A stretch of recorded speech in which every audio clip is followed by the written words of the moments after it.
இதுதான் நம்ம ஊர் பொண்ணுங்களோட பிரச்சனையே. பழகினாலே கல்யாணம் பண்ணணும்னு வாழுங்க. நம்ம ஊரு பிடிக்காம தான் வெளியூருக்கு வந்து நிம்மதியா இருக்கலாம்னு நினைச்சா நீ வேற தொணங்கிற.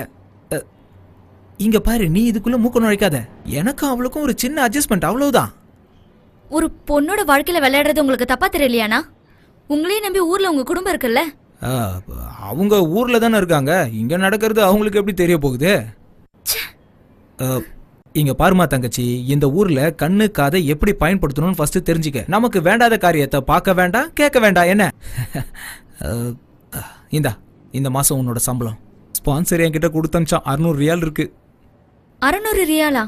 என்கிட்ட சொன்னது வேறையாச்சு. சொன்னது 800 ரியால். 200 ரியால் என்னோட கமிஷன்.